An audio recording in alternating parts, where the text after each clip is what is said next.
Dos anjos. Vou começar lendo a apostila e aí a gente vai batendo um papo aqui. O Senhor deu aos anjos conhecimento, poder, mobilidade mais elevada que os homens. Por esses elementos nós descobrimos algumas características especiais capazes de fazer-nos compreender alguns aspectos da revelação bíblica e das relações pessoais com os homens. E tratando disso, o primeiro ponto que se destaca é a santidade, né? Os anjos, eles são identificados como santos, no seu apostila, e isso implica que eles foram colocados em um estado eterno de santidade. Vamos ler a referência bíblica, porque a gente vai comentar um pouquinho sobre isso aqui, Apocalipse capítulo 14, versículo 10. É bom nós falarmos sobre isso.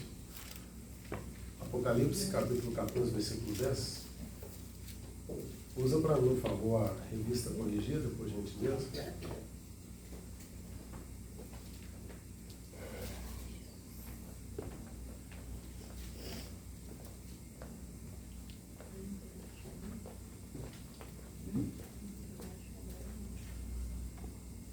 Apocalipse capítulo 14, versículo 10.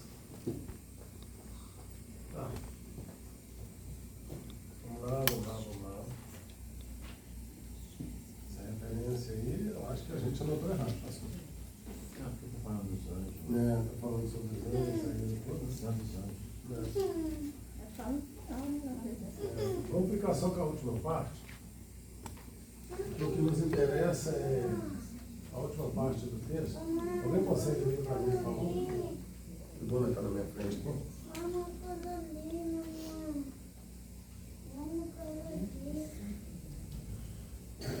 Vamos lá. Este beberá do vinho da ira de Deus. Não, salta, eu estou com medo desse texto. Vamos ler só a última parte aqui. Ele será atormentado com fogo e enxofre na presença. Fiquei com medo, você está doido? Me assustando. Na presença dos santos anjos. Vamos falar uma coisa aqui. Alguém me perguntou o seguinte, e nós vamos aprofundar um pouco mais para frente. Os anjos de Deus, eles podem pecar? Podem? Vamos, fala, gente. Não, tá falando. E a terça parte. A terça parte. Já é interessante. Os anjos podem pecar? Pode falar, pastor. Falou. Eu fico até na dúvida dessa questão, né? Porque sempre fala no céu não há pecado, não sei o quê, mas... Houve pecado. Mas o que aconteceu foi... Entretanto, como é que é? Pontinho. Não sei se... Vamos lá. Nós temos um período e nós vamos tratar um pouco mais para frente, somente na matéria de demonologia, onde nós vamos falar um pouquinho sobre potestade e aprofundar nisso, dominadores, entre outros. Precisamos entender o lapso temporal que aqui está inserido. Os anjos podem pecar? Hoje não mais. Pós-queda. Eu vou explicar a vocês por quê. Embora a palavra seja muito pesada, nós dizemos, antes da queda, os anjos eles tinham um pouquinho daquilo que nós temos. Nós chamamos, eu não gosto muito de usar essa expressão, mas é a que melhor se encaixa, nós temos a liberdade de escolha. Aquilo que nós chamamos, e muitos chamam de livre-arbítrio. Os anjos experimentaram um pouquinho disso antes da queda. Antes da queda. Vou frisar de novo. Antes da queda. Eles eram belos, dominadores. Lúcifer era belo, príncipe, um querubim ungido, que tomava conta de todas as coisas criadas, existentes. Ou seja, num lapso temporal, isso aqui vai muito mais além do que a nossa mente finita, ele olhava para a primeira terra na sua glória, e quem guardava isso era ele. Toda a criação era guardada pelo querubim ungido da guarda, chamado Lúcifer. Os anjos olhavam para ele, não adoravam, mas viam a sua beleza, tamanho ela era. E os anjos, Deus deu a ele, nesse primeiro período, a liberdade, um pouquinho da liberdade que nós temos em escolher. Haja visto que, bem disse, no primeiro momento, eles foram enganados por Lúcifer, ofuscado pela sua glória, ouviram a sua voz, que era bela, que era linda, que era majestade, e se corromperam. Uma terça parte. Abre parênteses. Se o diabo conseguiu enganar os anjos, condirá a nós, hein? Condirá a nós, hein? Então, nós precisamos entender aqui. No seu estado eterno hoje de santidade, antes da queda, eles tinham essa liberdade de escolha. Eles assistiam diante do trono de Deus, e assim como os homens, qual palavra que eu posso usar aqui? Alguém me ajude? Uma palavra que eu posso usar. Eu preciso de uma palavra para usar, para dizer que eles assistiam diante do trono de Deus, eles tinham liberdade para adorar a Deus, eles tinham liberdade de escolha.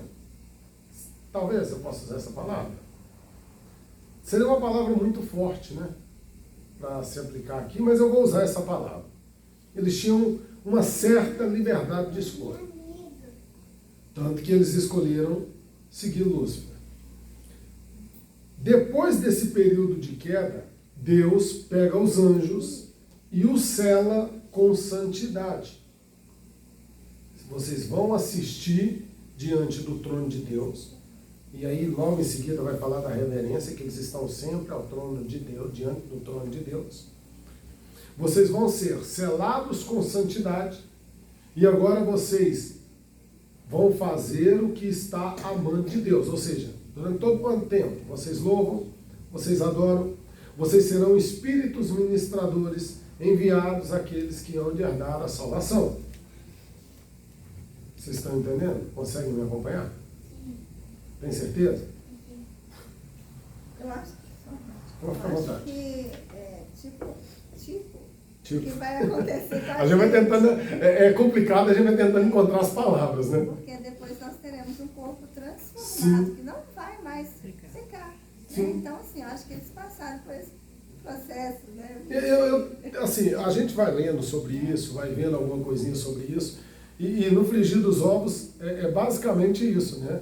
Em algum momento eles experimentaram aquilo que nós experimentamos e aquilo que nós vivemos. Não que a gente vai perder a nossa liberdade, mas a gente vai ter um corpo transformado que não tem mais vontade de pecar. Né? Eu acho que é isso que deve acontecer. Essa condição nós vamos estudar um pouco mais para frente, muito precisamente em Sotero, essa vontade, essa necessidade que o homem tem de fazer o errado, que é uma necessidade que vai muito mais além do que a gente quer, né? Paulo vai falar sobre isso. O bem que eu quero fazer, eu não faço, mas o mal que eu não quero, esse lambujo. Né? É a natureza. É a natureza. E essa natureza é para que se cumpra o projeto da redenção. Entendo isso, né? Essa natureza vai ser arrancada de nós. Vai ser arrancada de nós. Vamos receber uma nova natureza que é santa. Perfeito. Eu acho que isso hoje deve ter sido isso. Sentiram isso por algum momento, né? E aí a Bíblia vai falar o seguinte: o que distingue os anjos de Deus dos anjos caídos? É justamente isso. Esse selo que Deus deu a eles, chamado selo de santidade. Eu vou colocar assim, deu a eles um selo de santidade. Agora, esses anjos não aumentam, não diminuem, nós estudamos isso aqui semana passada, né? Na última aula. Eles não procriam porque eles são assexuados, eles não têm sexo, não são os anjos da TV Globo, que uma é moreninha, aparece outra. Não. Os anjos são o mesmo grupo que estava lá na eternidade, na queda, é o mesmo grupo que existe hoje. Né? No mundo é grande, hein? É muita gente, né? E esses anjos existem até hoje. Agora com um propósito de servir aos servos de Deus. Amém, povo de Deus? Podemos continuar? Quer que comece de novo? Não? Pode ir? Então vamos lá. Qual que é o propósito e a característica principal das atividades angelicais? Está na sua apostila também. Louvor, adoração. Os anjos estão sempre na presença de Deus, está na apostila de vocês. Sempre na presença de Deus, sempre diante de Deus. Ou seja, de modo geral, todos os anjos louvam, adoram a Deus. Agora, há uma classe específica das hostes angelicais cuja função principal é louvar e adorar a Deus, que são os serafins. Que são os serafins. Reverência é respeito, veneração, que são marcados pelo temor. Temor é respeito e não medo. Esse temor não é medo, mas significa reconhecimento do poder superior de Deus. Né? Como eu disse também, os anjos, eles são espíritos ministradores. Vamos ler a referência bíblica, Hebreus capítulo 1, versículo 14. Eu gosto desse símbolo, eu custei entender ele, né? Eu fiquei olhando para esse peixe um dia, aí eu vi que ali é um anzol, né? Isso, aí você coloca aqui um negocinho para pescar. Eu fiquei olhando aquele negócio assim, a arte abstrata, né? É tipo, você vai no museu e fica olhando pro quadro, assim, você fica... Tá mais uma agulha, porque o anzol faz curva. Olha lá. Pegar peixe grande, entende? Você não é pescador? Já trouxe a carta pra falar nisso?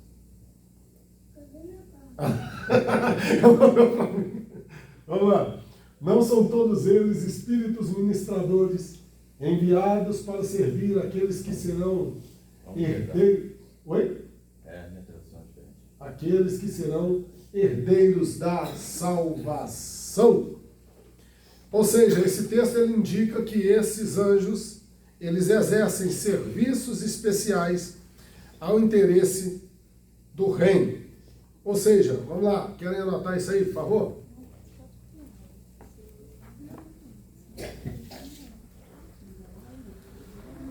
Os anjos executam a vontade de Deus. Hebreus 1:7, por favor.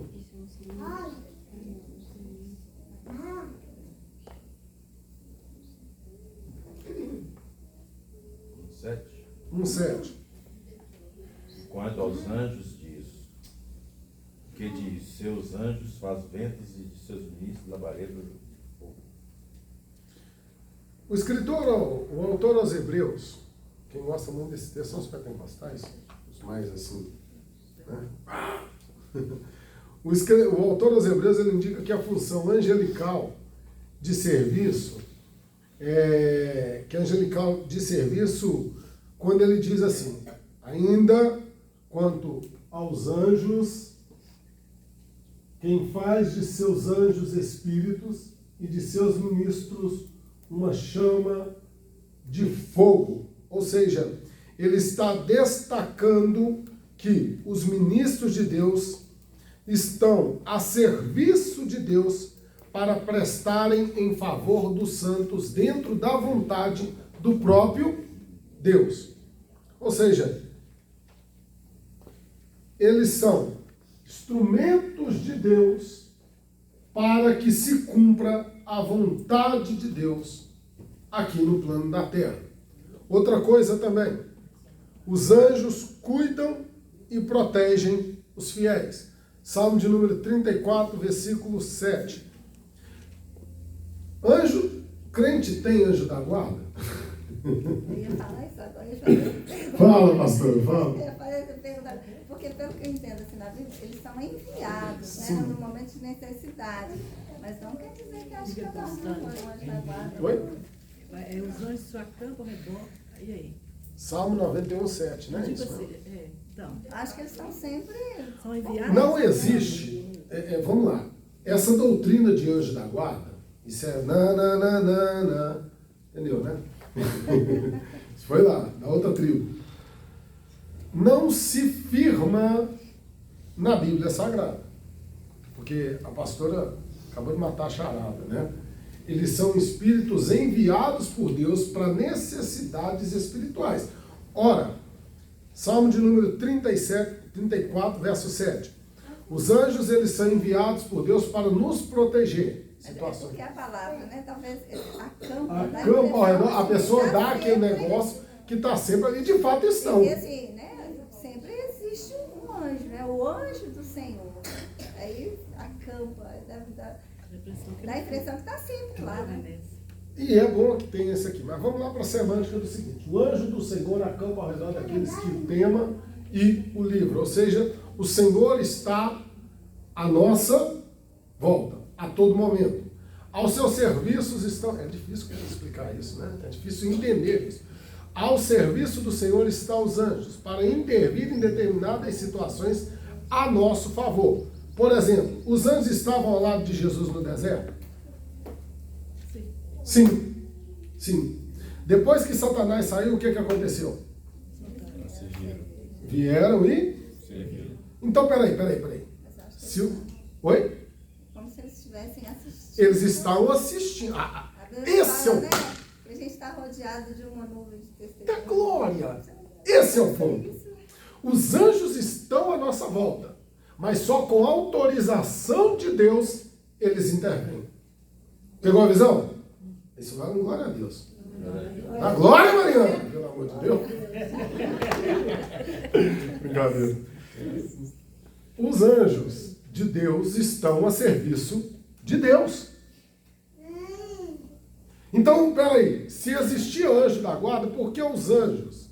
Se existem anjos da guarda, aqueles que nos impedem de tudo, de cair, de tropeçar, de machucar, de sofrer algum dano, por que eles não interviram diretamente em Jesus e com Jesus?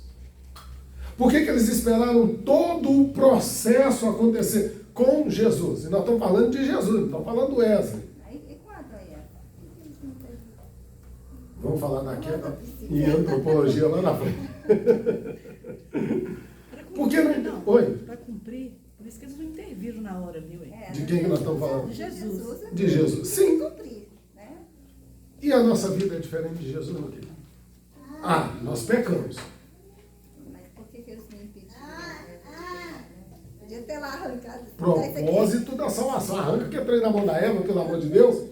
Deixa de ser tribulosa. Arranca esse trem aqui que você vai tribular a vida de todo mundo. Você vai estragar. Mas aí é uma coisa interessante. Eu fico imaginando assim os anjos. Olha que delícia. Essa matéria é muito gostosa. Os anjos assistindo tudo, olhando para nós. Porque há um texto bíblico que fala que os anjos têm curiosidade de saber a respeito da salvação, a respeito da bondade de Deus para conosco. E aqui eu estou parafraseando o que o texto diz. A questão é que eles estão ali, esperando o comando do próprio Deus para intervir em determinadas situações. Todo mundo se pergunta assim, por que Deus colocou os santos anjos na porta do Éden? Para proteger o homem. Apenas isso. Quando Eva peca, Adão peca, Eva não. A ordem foi para Adão. Vamos consertar isso aqui. A Eva foi um instrumento que fez Adão pecar. Amém, irmãs? Amém. Paciência, né? Fazer o quê, né? Quando ela se dá ao luxo de ser instrumento ao lado do homem para pecarem e juntos trazerem toda essa condenação, né, que existe hoje, enfim, vamos assim dizer, por que os anjos não interviram?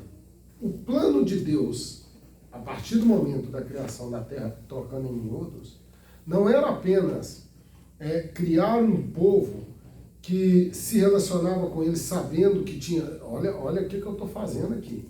Olha o que eu estou tentando fazer. Que o povo simplesmente se reunia no virar do dia e o adorasse porque estava num local belo, num local lindo, num local maravilhoso, que tudo que eles quisessem estava ao seu serviço. Eu penso, pelas poucas referências desse período que a Bíblia não dá, e são poucas mesmo, que Deus estava preparando o caminho para o plano da redenção, que é em Cristo Jesus. Tanto que, quando o homem sai do Éden, não acontece a morte instantânea, que tanto se tinha dito lá atrás, e que foi argumento da serpente ou do bicho que apareceu para Eva, enfim, para ele, certamente você não vai morrer. Só que essa morte aqui não era uma morte física. Essa morte aqui não era essa morte literal que nós temos. Era uma morte espiritual. Era um processo agora que o homem, com os seus pecados, se afastando de Deus. Qual a palavra que eu posso usar aqui? Porque me falta no meu léxico. Ele se Me ajuda, eu preciso de uma palavra. Oi? Não sabia o que seria falar. Se abstém. Oi? Se abstém. Talvez se abstenha, mas não é a palavra abstenha. Vou tentar usar uma outra palavra aqui. Estou pensando. Estou gradativo. Vou começar de novo. O homem se afastando da presença de Deus, que estava real ali no Éden, e agora se afastando dessa proteção dele, o homem com a sentença da morte eterna, vamos lá, com a sentença da morte eterna, ao se afastar de Deus, ele vai morrendo gradativamente nos seus delitos e pecados. Ele foi Oi? A Bíblia fala, ele foi destituído dessa Sim, glória. ele foi destituído daquela glória primeira. E é aí que nós não entendemos, nós não compreendemos. Poxa, por que não continuar? É verdade que nós podemos dizer assim, de uma forma chula, o primeiro pecado se deu no céu. Tá, nas regiões celestes se deu o primeiro pecado. O segundo pecado se deu na terra. Agora o que é que Deus faz? Deus precisa ligar o céu e a terra para que o seu plano seja cumprido. Pedro vai falar que desde o início o nosso Cristo já estava entregue. Ou seja, Deus começa a criar através dos homens o seu plano de salvação e faz-se o cumprimento daquilo que aconteceu com os anjos cá na eternidade. Os anjos foram selados, agora eles assistem diante de Deus. Louvam, adoram e vivem a serviço de Deus. Os homens, eles têm, e eles dado por Deus, e é aqui que muitos não gostam, a liberdade de escolha em adorar. A liberdade da escolha em servir a Deus. Talvez alguns não gostem dessa palavra, e eu também não gosto da expressão livre-arbítrio, porque livre-arbítrio é o juiz das suas escolhas, né? Eu não sou juiz das minhas escolhas porque Deus domina a minha vida. Todavia, Deus permite um homem a liberdade de escolher. Paulo vai escrever, orientando Timóteo, dizendo assim, Deus quer, desejo, que os homens se salvem e cheguem ao pleno conhecimento da verdade. Aqui está falando do desejo. Qual que é o desejo de Deus? Que todos os homens sejam salvos. Que todos os homens cheguem ao pleno conhecimento da verdade. Ou seja, aqui indiretamente Paulo está dizendo a Timóteo o seguinte, o homem tem a liberdade de escolher o que ele vai fazer da sua vida, ainda que ele vai para o inferno de cabeça para baixo, ainda que ele vai ser condenado. Isso é o poder de escolha. E Deus não infere nisso. Talvez lá na eternidade, e é difícil porque por mais livros que eu leio, por mais vídeos que eu vejo, por mais seminários que eu participe, a Bíblia não me dá com clareza a questão da eternidade, do que aconteceu lá. Eu tenho lampejos bíblicos a respeito do que aconteceu lá. Eu tenho lampejos bíblicos do que aconteceu na queda de Lúcifer. Você pega Isaías capítulo 14, você vai ver que ele era belo, que ele era lindo, que ele era o querubim ungido da guarda, que quando ele andava, a sua respiração era como um tambor, e à medida que ele ia andando e esse tambor ia batendo, ele louvava a Deus. É esses os pontos que a Bíblia nos dá. Aí, em outro ponto, nós vemos Jesus dizendo assim: eu vi Satanás cair como raio. Olha aqui. E aí eu tenho que pegar esses textos, ligá-los e tentar de alguma forma compreender o que aconteceu na eternidade. Por que os anjos foram enganados? Porque eles tinham essa liberdade de escolha até a queda que nós temos. Isso já foi respondido. Onde se deu o primeiro pecado? Nas regiões celestes. Eles estavam assistindo diante de Deus, diante do trono de Deus. Eles estavam lá. Não no céu, nós vamos estudar isso mais para frente. Não no céu, mas nas regiões celestes. Eles assistiam numa região intermediária que não é o trono de Deus. A partir desse momento, ele engana, Lúcifer engana todos os anjos. Vamos voltar lá atrás. Desce até essa parte, com os anjos. O propósito de Deus é que as pessoas o adorem pela sua vontade, pelo seu desejo. Então, poxa, esse plano para os anjos não serve. Vamos criar o homem e a mulher. Façamos o homem a nossa imagem e a nossa semelhança. Adão e Eva, tá, gente? Adão. O homem é a nossa imagem e semelhança. Criam ele. Agora o homem tem a vontade de conversar com o seu Criador, de estar com o seu Criador, de ter momentos com o seu Criador. Mas em algum momento Deus permite, vou falar de novo, Deus permite que o homem seja ludibriado, que o homem seja enganado. Nesse período, aponta-se aquilo que muitos não gostam e que os dispensacionalistas dizem que entra o nascimento daquilo que seria a dispensação da graça.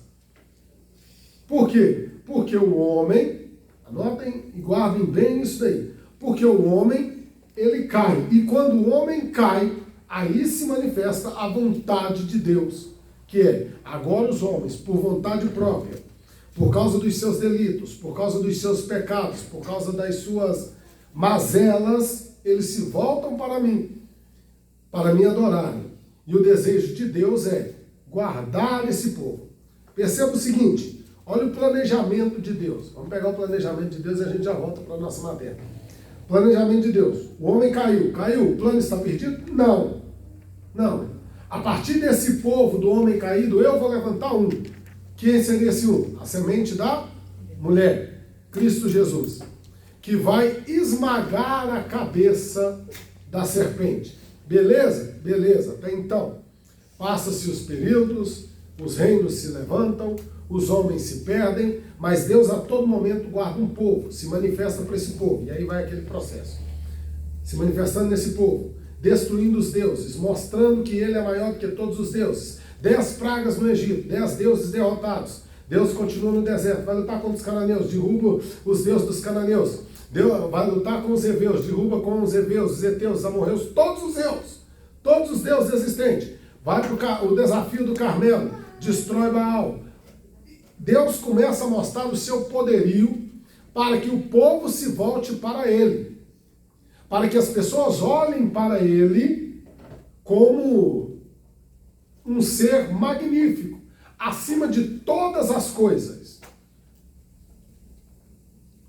De repente, Deus envia os seus santos profetas, Deus envia os seus mensageiros, Deus envia os seus anjos para direcionar o seu povo, faz a sua teofania, enfim, tudo para preparar um povo para o que haveria de vir, que era o plano da salvação em Cristo Jesus. Se você pegar a mini Bíblia que nós temos na nossa Bíblia, que é o livro de Isaías, você vai ver que Isaías, nos seus primeiros 39 capítulos, ele mostra o nascimento de um povo, ele mostra o propósito da vinda do Messias. Tanto que ele começa o seu capítulo 1 dizendo assim: o boi conhece o seu possuidor, o jumento a manjedoura do seu dono, mas o meu povo não me conhece. O meu povo não tem conhecimento de mim. Ele estava dizendo o seguinte: Deus criou um povo para o adorar. Deus criou um povo para buscá-lo. Deus criou um povo para estar na sua presença. Só que esse povo se afastou dele. Você pega a partir do capítulo 40 de Isaías, você vai ver que o processo do nascimento da vinda do Messias seria gloriosa.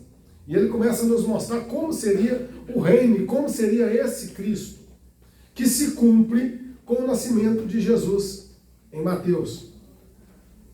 E aqui começa um novo período, porque com toda essa manifestação, ele mostrou o seu poderio. Mas as pessoas, apenas um pequeno grupo, entendeu isso.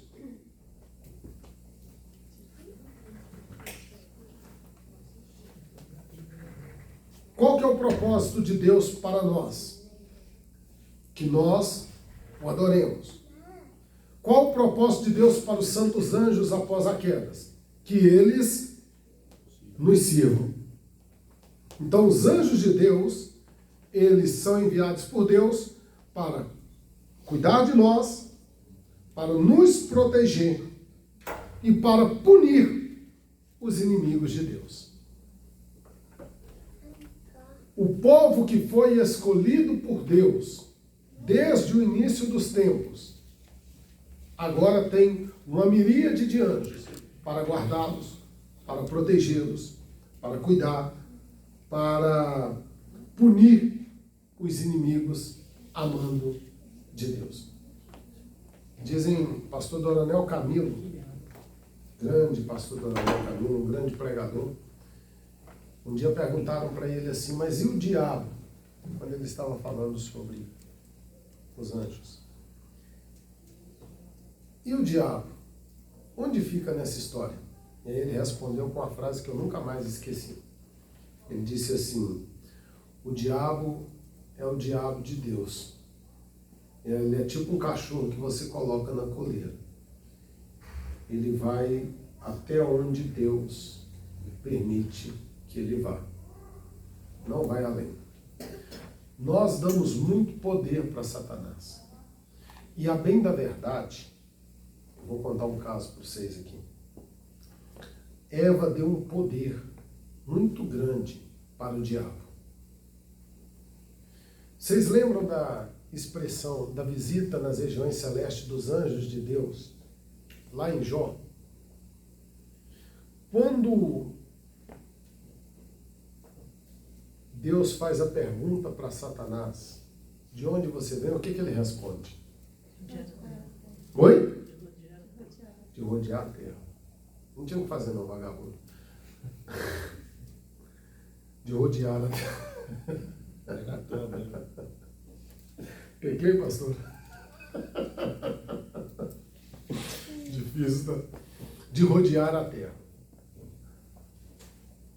A expressão aqui é diferente daquilo que nós imaginamos ou pensamos. Por que ele rodeava a terra? Ele rodeava a terra porque no ato da queda do homem no Éden, o homem deu a ele autoridade sobre essa terra. Autoridade. O reino não é dele. Isso aqui não é dele. Nós é que damos esse poder todo, infelizmente, nós damos legalidade para ele. Ah, mas o mundo jaz no? É jaz no ou jaz do? No. Então, o que está querendo dizer? Que o mundo está no? Não que o mundo é do? Estamos na igreja. Nós estamos em um local de adoração. Estamos na igreja que é do pastor Alain. A autoridade que ele adora. Como é que é? Ó, dedinho.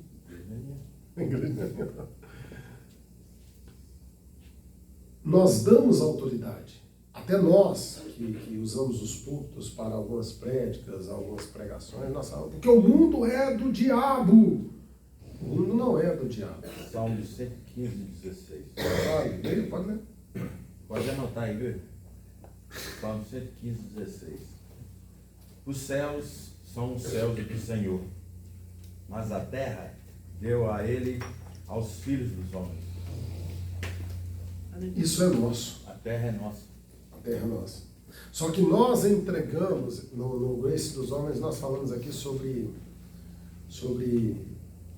decretos espirituais, em algum momento. Nós damos ao diabo a autoridade que ele não tem. Nós damos ao diabo e aos seus anjos uma autoridade que a Bíblia não dá para ele. Por exemplo, você pega João 10:10. Aí todo mundo, o diabo veio matar, roubar. Tá certo, o miserável faz isso mesmo. Só que o texto ali não está falando do diabo. Está falando dos maus pastores. Quer dizer que o mau pastor é o diabo? Também pode ser. Está sob a influência dele. Está sob a influência dele, também pode ser. Mas não é o diabo.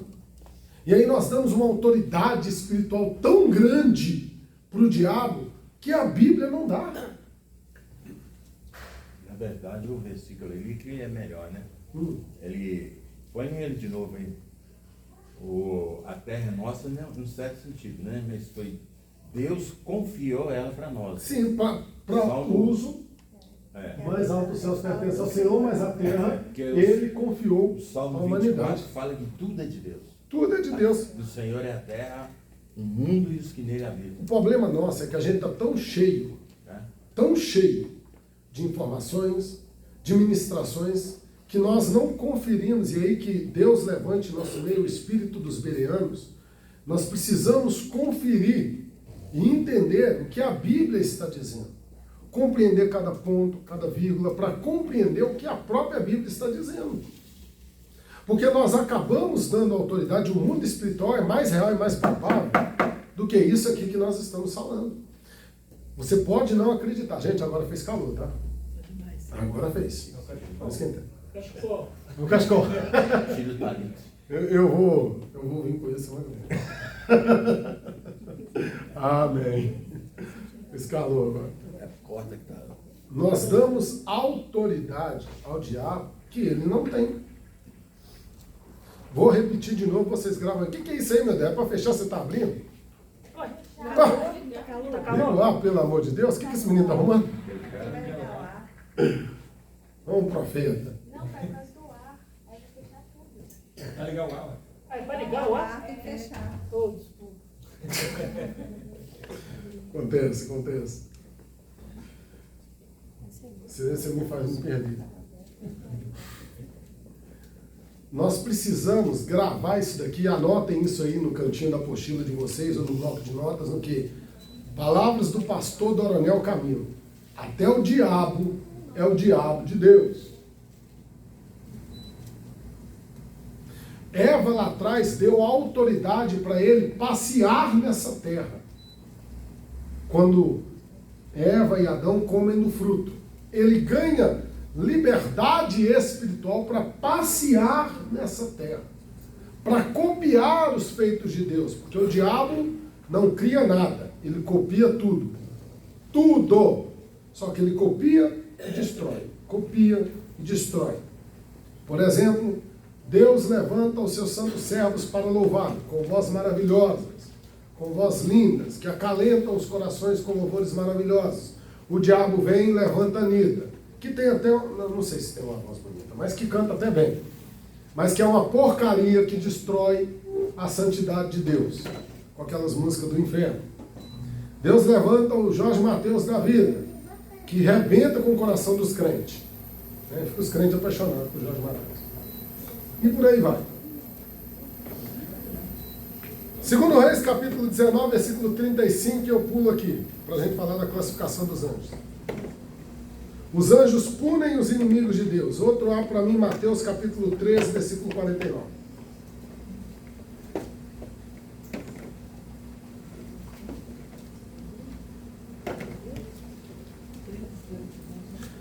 Segundo Reis, capítulo 19, versículo 35. Deus pune, os anjos punem os inimigos de Deus.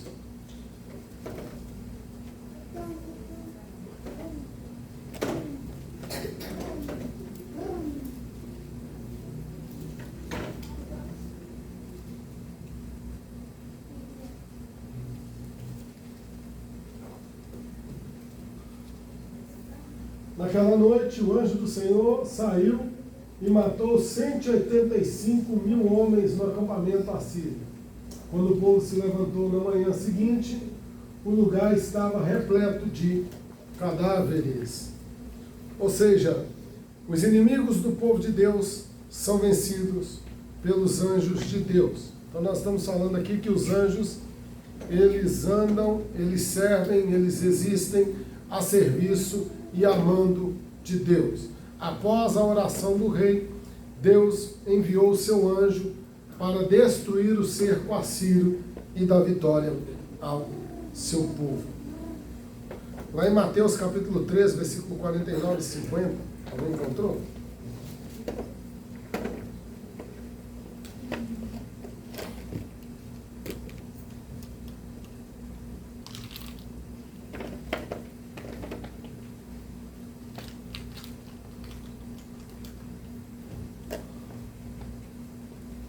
Assim acontecerá no fim desta era.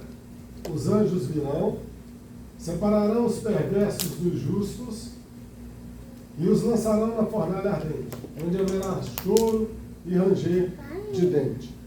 São os anjos de punição, né? Eles vão vir. Vamos lá, gente, vamos falar da classificação dos anjos. Está na sua página, continua na página 9 aí. A Bíblia, ela revela que entre os anjos celestiais existem uma hierarquia, né?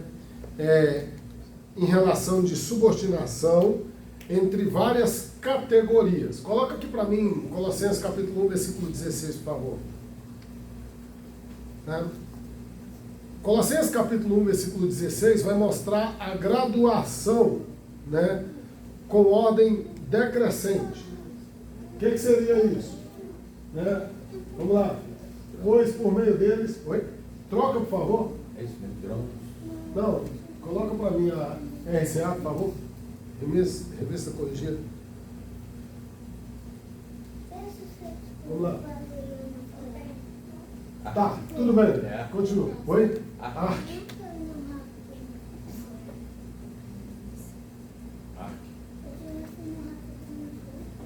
Só uma pergunta, todos aqui estão usando a NVI? Todos? Quem está usando a NVI, levanta a mão, por favor.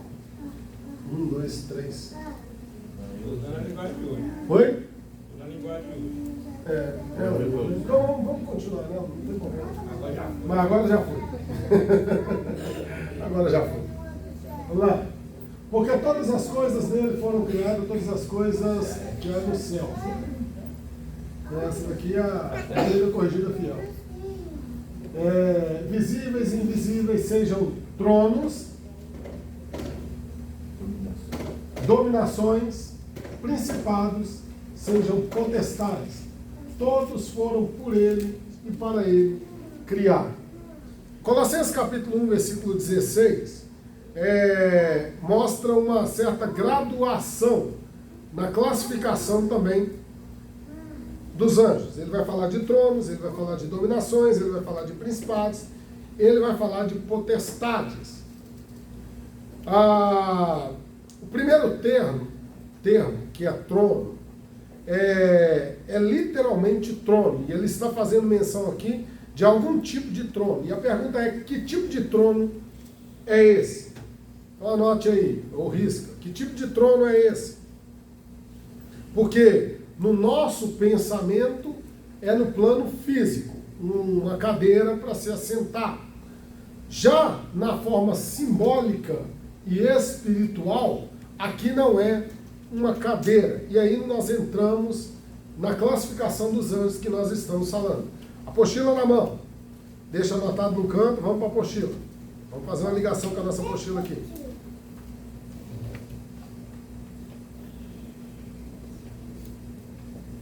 Classificação dos anjos, ou seja, a nossa apostila está falando assim, complementando o que nós colocamos aqui. A Bíblia dá a entender que os anjos se acham organizados de forma hierárquica, isto é, uma forma de graduação de autoridade. A organização angelical abrange várias categorias ou classes. Primeiro, os anjos, os santos anjos de Deus. Aqueles que são dos exércitos alados, que são leves, que são áureos, que são delicados, que são graciosos, que são elegantes, né? E eles existem por Deus para nos favorecer. desde a entrada do pecado no mundo, eles são enviados para dar assistência aos herdeiros da salvação, né? Eles se regozijam em servir e com a conversão de um pecador, eles exercem vigilância, proteção sobre os crentes. Salmo de número 91 e verso 11. Eles protegem os pequenos, eles estão presentes na igreja, eles recebem aprendizado das multiformas da riqueza da graça de Deus, e eles encaminham o crente na direção que devem seguir. Aí nós entramos naquele ponto que nós falamos aqui já. Existem anjos da guarda? Não se sustentam. Os anjos de Deus estão ao nosso redor, assistindo tudo, mas amando de Deus, eles vão intervir. Já palavra, pode falar. Palavra importante aí, assistência, né? Assistência. Assistência, quando a pessoa tem assistência, não está com ele, mas precisou, chega. Você pega até tá na nossa apostila no capítulo 10 dela aí, ela começa falando assim, ó, o termo grego ângelos, né, que é mensageiro, se entende logo que mensageiro está ao mando de alguém. Não é verdade, pastor? Então, que muitas vezes aqui na nossa apostila nós colocamos que muitas vezes é aplicado ao homem, mas os mensageiros aqui também são aplicados aos anjos. Nós somos os mensageiros e anunciadores das boas novas. Os anjos são mensageiros a serviço de Deus para nós. Mais para frente nós vamos ver isso especificado nessa pequena classe aqui. Deus dá. A Bíblia nossa apresenta um único anjo que é chamado pelo nome. Qual é o nome dele? Oi? Como é que é o nome? Gabriel.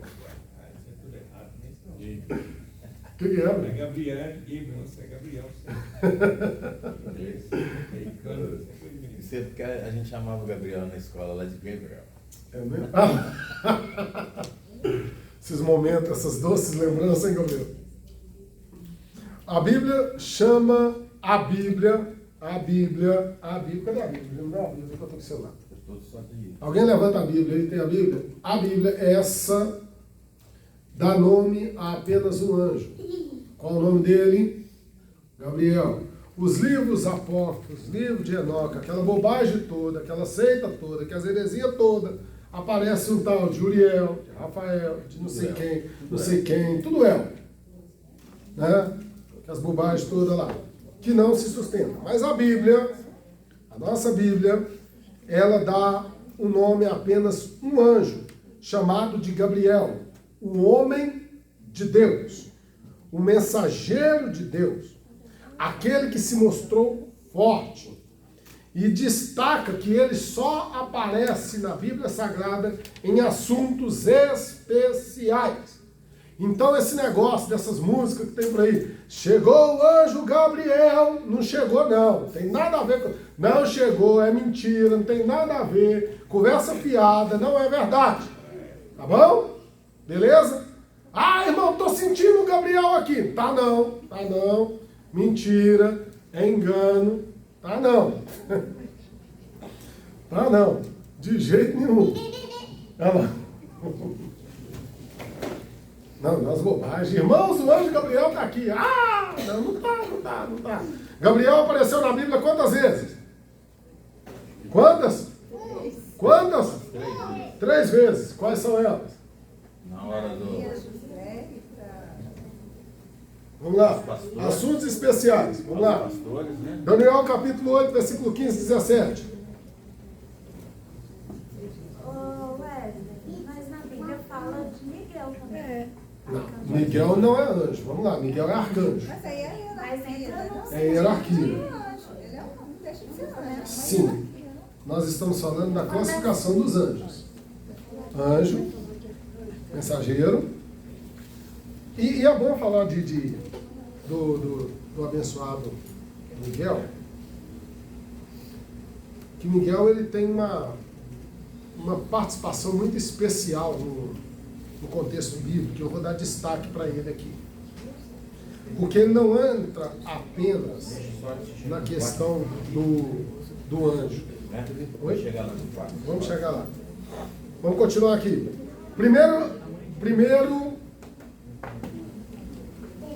Primeira manifestação especial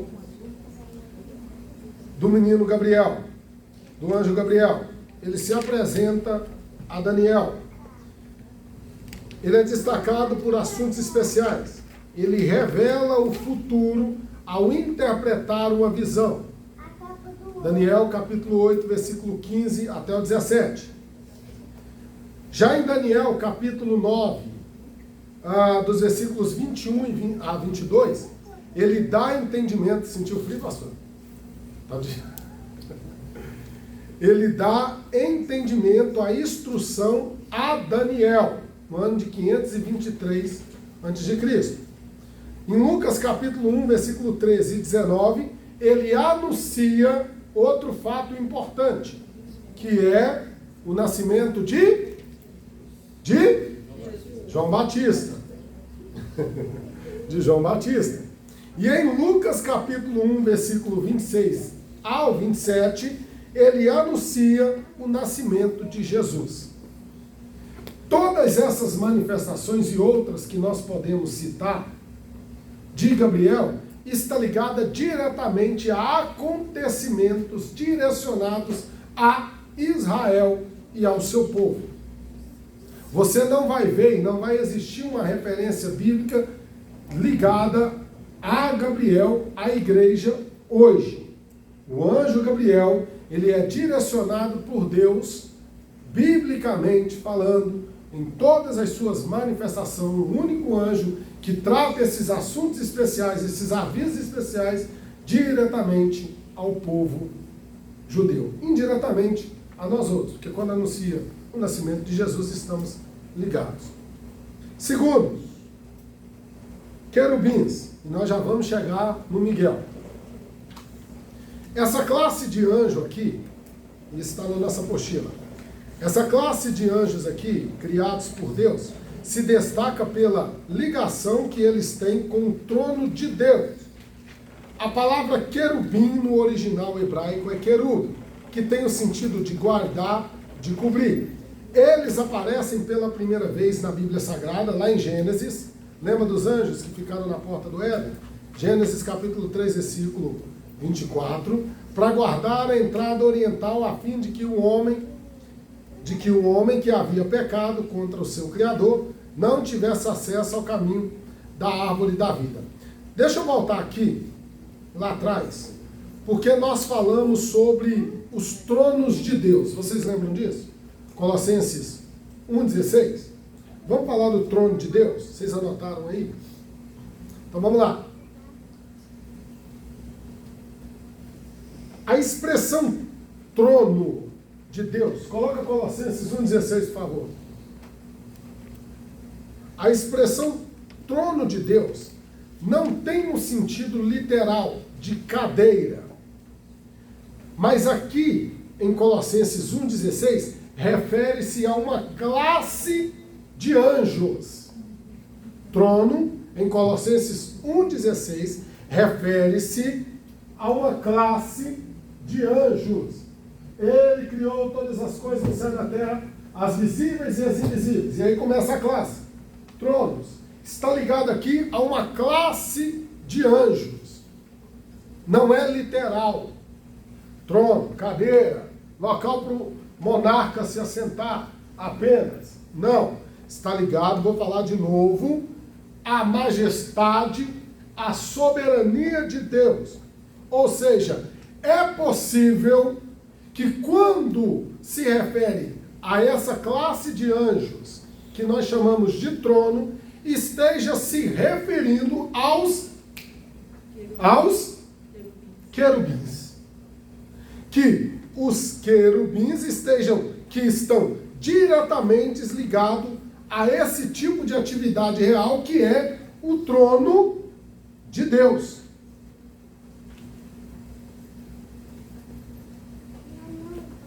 Alguns textos Abre, por favor, em 1 Samuel, capítulo 4, versículo 4.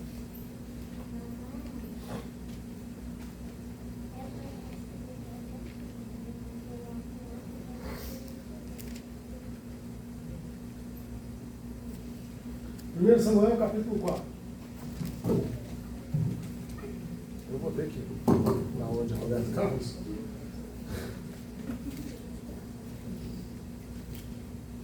Então mandaram trazer de Siló a arca da aliança dos seus exércitos, cujo trono está entre os querubins. Outro texto bíblico, por favor. 2 Reis, capítulo 19, versículo 15.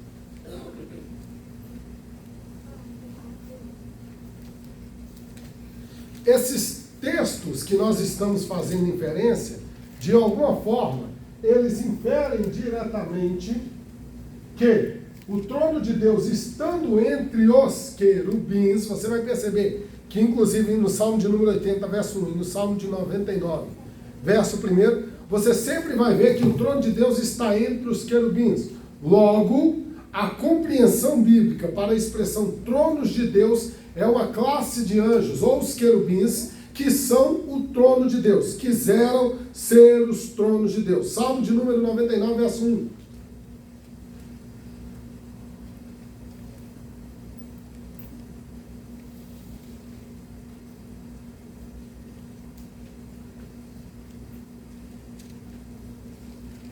O Senhor reina, as nações tremem, o seu trono está sobre os querubins. Abalam-se a terra. Volto a dizer, quiseram-nos ser os tronos de Deus. Agora, entretanto, pontinho, como é que é? Não é nem o senhor? Mas, entretanto, pontinho de pontinho. Mas, entretanto, pontinho, Deus ostenta a sua glória por meio de nós, mediante a permanência do Espírito Santo que habita dentro de nós. Amém? Amém? Glória a Deus aí. Vai lá, Mariana, é sua vez de brilhar.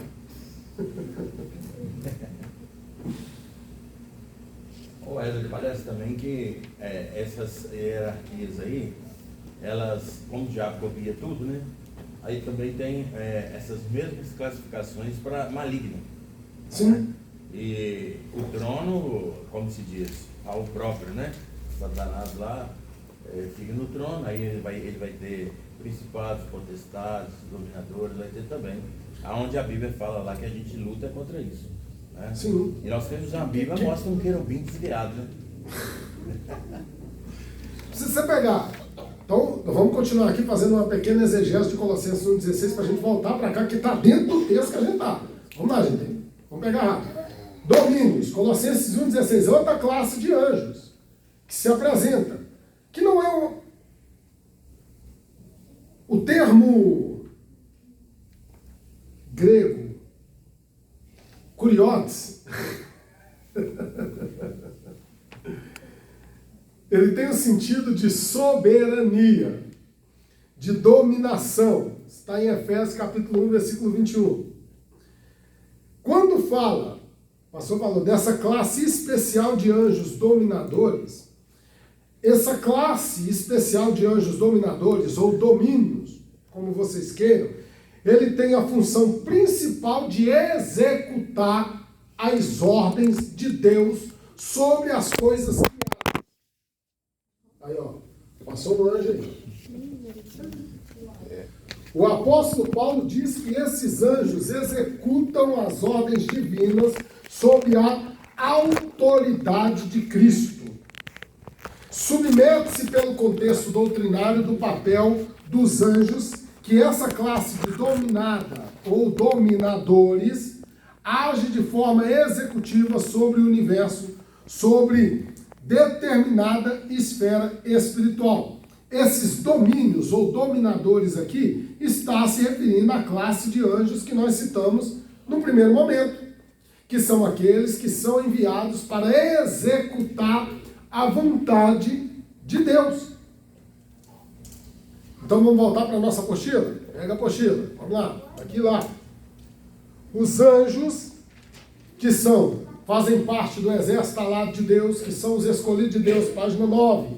Eles são os mensageiros de Deus, os malach, os ângelos. Eles são aqueles que são enviados por Deus para servir, guardar, trazer anúncios especiais para o povo de Deus. Até aí nós estamos entendendo? Beleza? Vamos continuar. Então, nós temos os tronos. Os tronos são os querubins. A Bíblia dá a entender que o trono de Deus está entre os querubins, ou seja, que o trono de Deus é sustentado pelos querubins. Querubins, aqueles seres maravilhosos, que tinham vários rostos, que têm vários rostos, que em algum momento são parecidos com um olho apenas e vários olhos, uma bola de fogo, asas aladas, que quando o profeta olhou, ele viu o rosto de... Vamos lá, gente, vem comigo. O rosto de boi. Olhou de novo e viu o rosto de leão. Olhou de novo e viu o rosto de... Olhou de novo e viu o rosto de homem. Louco, né? Bem maluco, né? Não dá para entender isso, não. É um negócio maravilhoso. É engraçado que os querubins eles estão ligados diretamente aos evangelhos, né? Mateus, Marcos, Lucas e João, né? Exatamente. Quer falar sobre isso, pastor? Você falou sobre isso. Falamos na semana passada, né? Mateus, Marcos, Lucas e João. Mateus é leão, Marcos é o boi, Lucas é o homem e a águia é João. Isso. Todos eles são querubins, apontando para o trono de Deus, a majestade de Deus no querubim. Quadrangular, né? Quadrangular os concorrentes. Vamos continuar aqui, vamos falar dos principados também de Colossenses 1,16 para a gente voltar aqui. Mas antes vamos falar dos serafins, né? A palavra hebraica, apostila, capítulo 10. Alguém está com alguma dúvida, pessoal? Quer falar alguma coisa? Não. Vamos lá, serafins, página 10. A palavra no hebraico tem uma raiz chamada saraf, que quer dizer consumir com fogo. Significa ardente, refulgente, brilhante, né? Nobres ou afogueados, né? A letra ficou muito pequena aqui. Essa letrinha aí é o significado. Eles são zelosos. Vamos saltar isso aqui porque a letra está muito pequena e meus olhos não conseguem enxergá-los. Eles são zelosos pela santidade de Deus. Eles se localizam acima do trono de Deus. Parecem ter Ministério de adoração. Oi? Ministério de adoração. Um ministério de adoração constante ao Senhor, que abalava o local e enchia de fumaça. Diante da atitude de humilhação de Isaías, que considerava-se impuro, eu sou apaixonado pelo capítulo 6 de Isaías. E, há parênteses aqui, abre aspas, por que eu sou apaixonado pelo livro de Isaías? Porque se você pegar os 5 primeiros capítulos de Isaías, Isaías vai estar apontando só para o pecado das pessoas, só apontando para os outros o pecado deles, só apontando para as pessoas, acusando.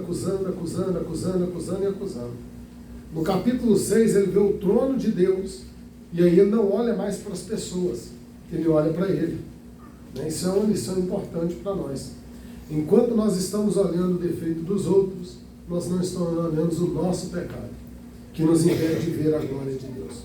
E quando nós vemos a glória de Deus, nós paramos de olhar o outro e começamos a olhar para dentro de nós. E aí falamos o que Isaías diz: ai de mim, que sou homem de impuros lábios. Você pegar os 5 primeiros capítulos, vai estar falando ai de você, ai de você, ai de você. A Bíblia é maravilhosa, né? Isso dá uma pregação. Um sentido figurado, se você está apontando um dedo, tem 3 apontados para você. É mais ou menos isso, né? Eu ia falar que tem 5, mas a gente só tem 4.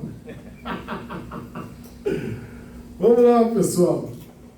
Os serafins. qual que é o sentido dos serafins? Eles representam, né, tendo 6 asas, as asas de cada um dos serafins tinham funções específicas, 2 cobriam o rosto, a reverência, 2 cobriam o rosto, não podiam ver a glória de Deus, 2 cobriam os pés, reverência, e 2 eles voavam. Com as outras, essa visão de seres alados não significa que todos os anjos, obrigatoriamente, têm de ter asas. As asas desses serafins tinham por objetivo mostrar ao profeta a capacidade de movimento e locomoção dos anjos para realizarem a vontade de Deus. É uma forma materializada que os seres espirituais usam para serem compreendidos, porque, de fato, os anjos são incorpóreos. Os anjos, eles não entram no corpo de ninguém. E aí nós voltamos aqui, né, naquilo que nós estamos estudando também em paralelo, que é a classificação dos anjos de Colossenses 1,16. Porque os serafins, eles são apresentados também como principados, em Colossenses 1,16. A Bíblia é maravilhosa, né? Eu sou apaixonado com a Bíblia, né? Porque ao estabelecer essa categoria específica de querubins, de serafins, muitas pessoas elas confundem essa classificação de anjos, né, de domínios, de tronos, de principados, de potestade. E aí fica um pouco difícil para nós outros estabelecermos aqui uma ordem específica de importância, né, de saber quem é maior, quem é menor. Só que a Bíblia, ela vai nos levar o seguinte: essas divisões são uma organização do reino de Deus. Os serafins, eles são aqueles que são os anjos purificadores de fogo. Ou seja, eles guardam a santidade de Deus. Eles estão ligados diretamente à santidade de Deus. Ou seja, nada impuro pode se achegar diante de Deus. Por que é que tinha a imagem de um querubim em cima da arca? Porque representa a santidade de Deus no nível supremo. Pra você ter uma ideia, o sacerdote, há quem diga que quando o sacerdote ia se apresentar diante da arca de Deus, ele via os olhos de Deus entre aqueles serafins que ali estavam. Loucura, né? E se ele não tivesse uma vida santa, ele morria no ato de se apresentar na presença de Deus. E aqui fica uma lição para nós outros, que só pode se apresentar na presença de Deus quem vive uma vida de santidade. Senão nós seremos fulminados.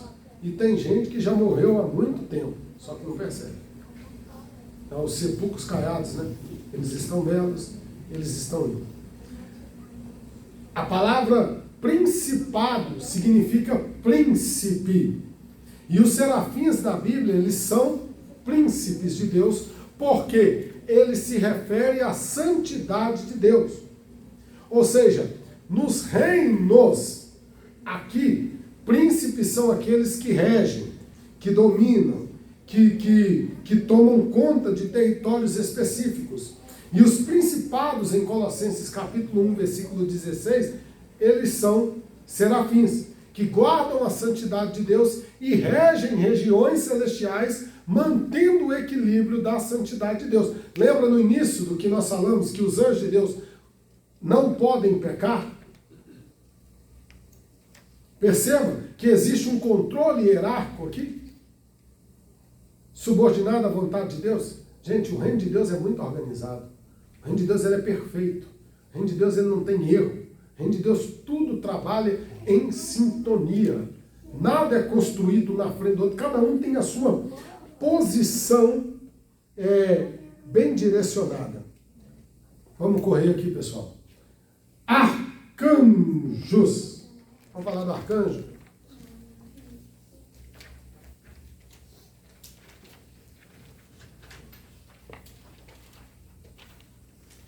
A palavra arcanjo representa a mais elevada posição na hierarquia angelical. O prefixo arque, que vem do grego arque, sugere tratar-se de um chefe, um líder, um príncipe, uma potestade, um primeiro-ministro. Na Bíblia, o único mencionado é Judas, versículo 9. Vamos ajudar o universitário.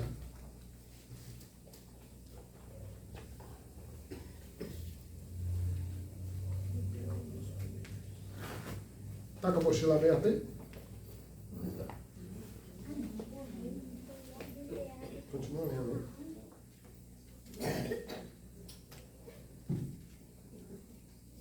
Quer ler o 9? Pode ler só essa parte do arcanjo para nós. Alguém lê, por favor? O senhor? Todo aqui? Pode ler. A palavra arcanjo representa a mais elevada posição na hierarquia angelical. O prefixo arque, do grego arque, sugere tratar-se de um chefe, um príncipe, um primeiro-ministro. Na Bíblia, o único mencionado é Miguel, Judas 9.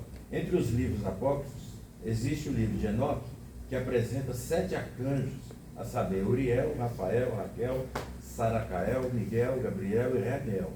Mas o único nome dessa lista que aparece nos livros canônicos da Bíblia que usamos é do arcanjo Miguel. Não é impossível que existem outros arcanjos, que Gabriel seja um deles. Do que é declarado a respeito de Miguel, deduzimos que os arcanjos são principais príncipes do exército de Deus. Daniel 10, né?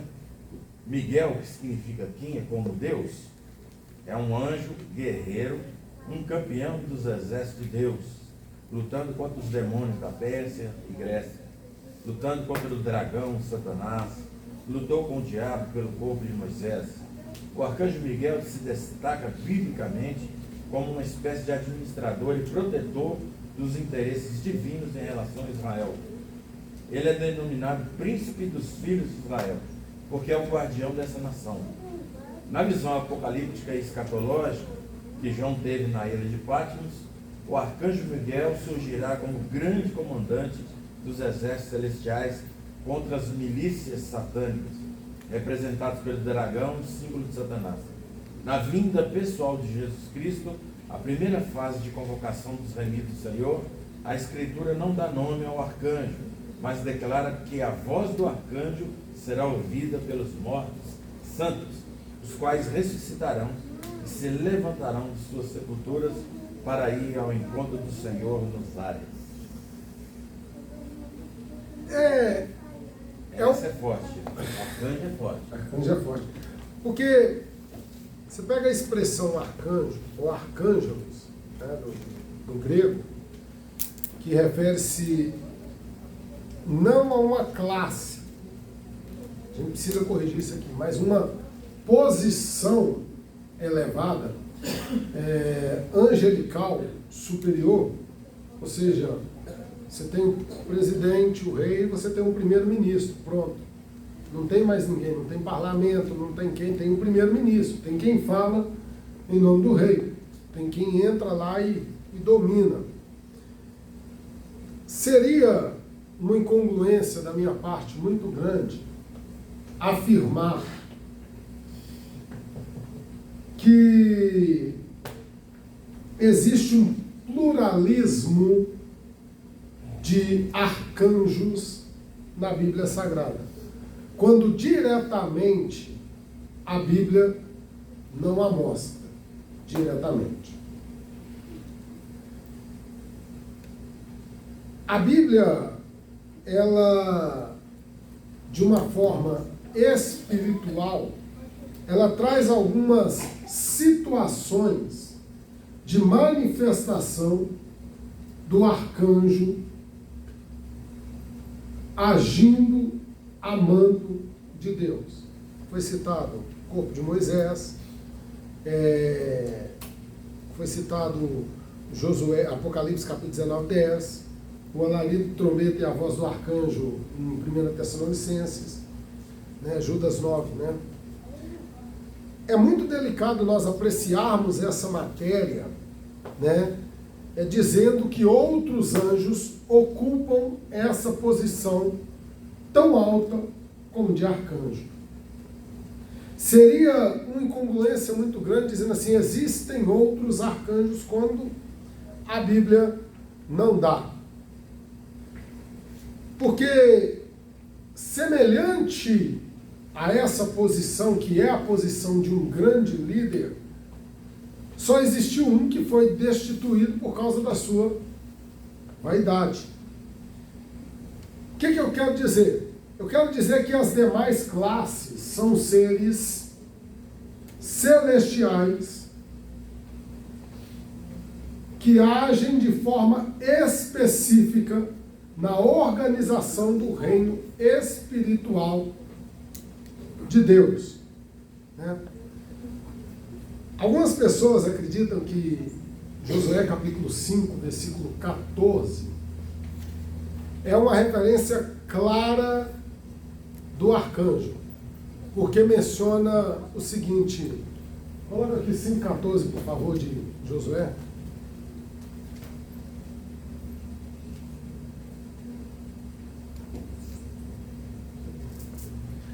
Algumas pessoas acreditam, não é uma afirmação.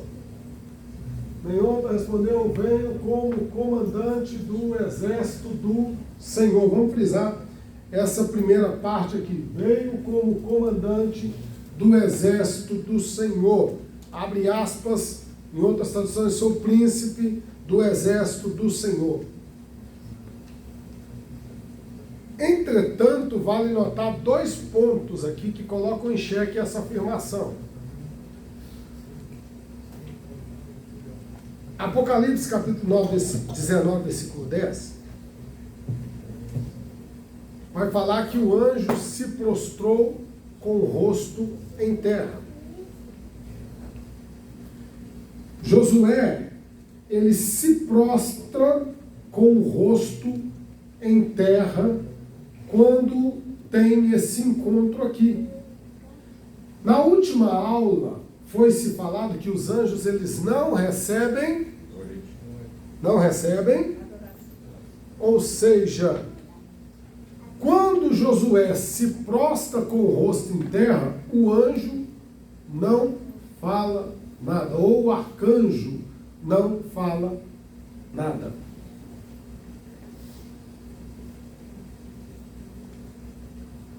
Capítulo 6, versículo 2.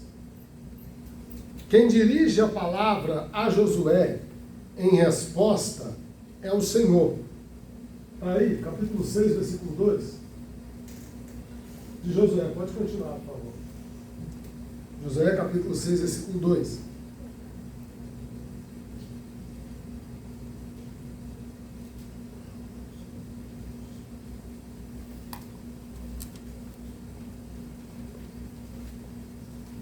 Disse o Senhor, ou o Senhor disse a Josué. Como nós falamos na última aula, existiam algumas manifestações no Antigo Testamento que não eram os anjos, que eram o próprio Deus que se manifesta. Então, não tem como nós dizermos que existam mais de um ser que ostenta a posição de arcanjo na Bíblia Sagrada. Apenas Miguel, que mesmo investido de toda a autoridade que o tem, mesmo lutando nas hostes espirituais contra o principado que prendeu o Gabrielzinho nas regiões celestes para levar a resposta da oração a Daniel, mesmo com toda a autoridade, ele não ousa profanar juízo. Ele é um primeiro-ministro que é totalmente, estritamente subordinado a Deus. A Bíblia vai falar, e aí nós voltamos aqui em Colossenses 1,16, que esses principados, serafins, arcanjo,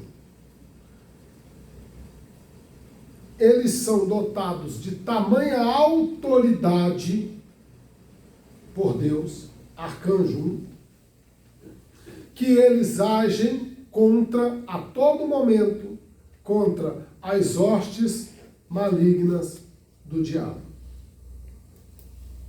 A Bíblia não fala para nós, e não especifica para nós, quantos querubins existem, quantos serafins existem, quantos anjos existem, miríades de milhares, milhares e milhares. Qual o tamanho desses anjos? Mas pela Bíblia nós temos o norte de que anjos são esses, de que arcanjo é esse. Biblicamente, a Bíblia que nós carregamos, existe um arcanjo, Miguel. A Bíblia dá o nome de um anjo, Gabriel, que está intimamente ligado a Israel, intimamente ligado a mensagens especiais a Israel. A Bíblia fala de uma classe de anjos que sustentam o trono de Deus, os querubins. A Bíblia fala de uma classe de anjos que guarda a santidade de Deus nas regiões celestes. E a nós, os serafins. E a Bíblia para por aí. Por que eu estou dizendo isso? Eu vou encerrar aqui dizendo: tudo o que passa disso é ilações, invenções do homem. Tudo que passa disso é ilações. Com todo respeito à fé de todas as pessoas, o anjo do movimento não é Gabriel. Não é. Quem se manifesta na igreja é o próprio Deus, distribuindo dons para a edificação da igreja. Não são os anjos. Não são os anjos. Os anjos estão à nossa volta? Estão, sim, nos guardando. E só intervém na nossa vida amando de Deus. O anjo apareceu para mim. Tem um cara na internet que toda vez que ele aparece na internet tem uma pena do anjo passando na frente dele, né? Ah, passou a pena do anjo aqui. Passou a pena do anjo aqui. Eu vou canonizar esse menino. Tá vendo anjo demais. Tem que ir pro céu. Tem condição. Nós precisamos compreender essas pequenas nuances bíblicas para não sermos enganados, para não sermos jogados no engano. Porque se o diabo, e eu li essa frase em algum lugar essa semana, se o diabo enganou a terça parte dos anjos, vai enganar a gente. E se tem um texto que eu acho que é perigoso, é que o diabo pode se transformar em anjo de luz para nos enganar. Então, vamos guardar uma coisa aqui. Anjo não recebe adoração. Anjo não faz movimento espiritual. Anjo não dá dor de línguas estranhas. Anjo não revela profecia. Anjo não faz isso não. É pesado isso, mas é verdade. Anjo não faz. Anjo trabalha amando de Deus. E ponto. Passou disso, é heresia, é seita, é do diabo. Amém, irmãos? Amém. O anjo do movimento está aqui? Amados, é muito bom estar com os irmãos. Semana que vem, a matéria é sobre demonologia. E aí nós vamos falar um pouquinho sobre a ação dos demônios, sobre a queda do capiroto, do coisa ruim, do Lucifer. Nós vamos falar de onde se deu o primeiro pecado. Na verdade, semana que vem ainda, pastor, nós não vamos entrar nisso, porque essa matéria é de Armátia, né? Nós vamos falar disso em Armátia, onde se deu o primeiro pecado, como se deu o primeiro pecado. Então não deixem de estar aqui. Falta é condicionante à aprovação, gente. Em nome de Jesus. Qualquer dúvida, o grupo está aberto. Qualquer pergunta, o grupo está aberto. Todos têm liberdade de conversar, de falar, de dizer. Tem um questionário. Tem um questionário também. Mas o questionário está mais para frente. Semana passada. Ah, tá. Vocês responderam o questionário aí da primeira matéria? Sim. É mesmo? Vamos lá, né? Cadê ele? Página 8. Página 8 aí, pessoal. Vamos lá. E falando nisso, o questionário de bibliologia. Quem está me devendo? Eu, mas eu trouxe. Como é que é? Mas eu trouxe. Não, O Atlético jogou ontem?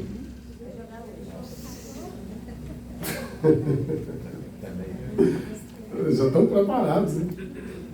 Vamos lá, gente. Primeira pergunta. A palavra anjo no hebraico é malak, no grego ângelos, que tem o mesmo significado. Qual é o significado? Mensageiro enviado. Correto. Revela a verdade sobre o mundo espiritual. A. Bíblia. B. Experiência humana. Misericórdia. C. A mitologia. D. As religiões. A Bíblia é sagrada. Está vendo que a Bíblia é sagrada? Não é Ellen White, não. Eu ia falar daquele outro livro, mas não vou falar, não. Terceiro. Quanto aos anjos, é errado dizer que são seres espirituais incorpóreos. Está errado? Está errado? Não. Foram criados por Deus após a criação do homem? Está errado. Está errado. Então, se está errado, eu vou perguntar as outras, né? Marque C para o certo e E para o errado. A Bíblia nos diz que Deus fez os anjos um pouco abaixo dos homens.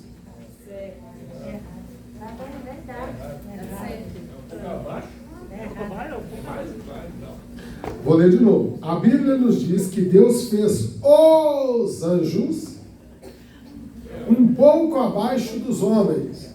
Está errado? Vocês decidem, afinal. Está errado ou está certo? Então, peraí, calma. Quem acha que está certo, levanta a mão. Vai.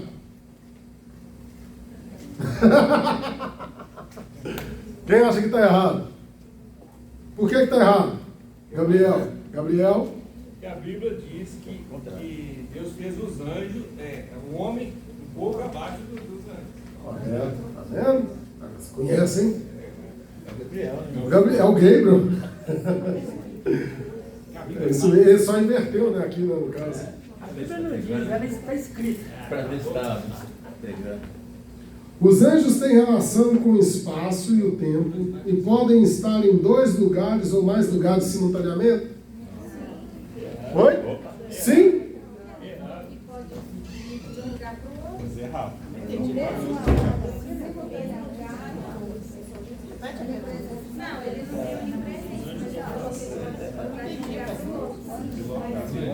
Os anjos têm relação. Vamos lá de novo. Os anjos têm relação de espaço e tempo e podem estar em 2 lugares simultaneamente? São rápidos. São raros. Mas não onipresentes. Então é errado. Então é errado. Onipresente é só Deus, nem os demônios. Tudo errado. Esses miseráveis, Tudo errado. endemoniados, filho de Belial. Pastor? Oi? Vamos estar de pé, nós vamos orar. Logo mais à noite nós teremos um culto abençoado, onde nós iremos apresentar a Deus a nossa adoração. Às 18 horas tem oração. Quem puder estar aqui às 18 horas, eu até tento começar a arrumar os meninos às 4h30, mas não dá certo. A tribo lá é grande. Dan, Zebulon, Naftali, Manassés. Essa tá doido, é menino, né? Gabriel errou tudo. Vamos orar. Gente, Josézinho não está passando muito bem, não. Ore por ele, por favor. Tá? Ajuda a gente em oração. Esse tempo é terrível. E as crianças sofrem. Lá em casa é um escado, né? Voltou José, né? Calma, quem? É só o início. Vai, calma. Mas orem por ele não está muito bem, não. Irmã Jéssica também está com a enxaqueca dela atacada lá. Tem umas coisas, né, que a gente pega, né? Eu vou te falar. Então orem por ela, orem pela minha casa. Mais algum pedido de oração, gente? Da Mayra também. Para a Mayra também. Quem mais? Vitória. A Vitória vai receber a Vitória. Mais alguém, gente? Amém? Eu quero também pedir oração para o Bruno Simões. Ele foi diagnosticado com um câncer no pulmão. E eu peço aos irmãos que estejam orando por ele também. Bruno Simões. Deus de misericórdia, nós te damos graças porque o Senhor é bom, te louvamos pela tua grandeza e te agradecemos, ó Deus, pelos teus servos que aqui estão, por cada irmão, cada irmã aqui presente. Deus, nós apresentamos a Vitória, a Mayra, o Bruno, o José, a Jéssica, meu Deus, e todos quantos necessitam de oração. Pedimos ao Senhor, ó Deus, que o Senhor estenda as suas mãos poderosas, ó Deus, sobre a vida deles. Que o Senhor possa, ó Deus, ó Pai, estender as suas mãos com saúde sobre eles, os curando, ó Deus, para a glória do teu santo nome, fazendo o teu milagre na vida deles, para o louvor do teu santo nome. Pai, logo mais à noite, se o Senhor não voltar, estaremos reunidos aqui para adorar o teu santo nome. Senhor, assim como o Senhor nos trouxe e está nos levando, nos traga de volta à tua casa para adorarmos o teu santo nome. Nós te agradecemos por tudo, te agradecemos pela liderança dessa igreja, te agradecemos por cada irmão, em nome de Jesus, que Deus em Cristo os abençoe. Amém. Vamos estar na casa do pastor.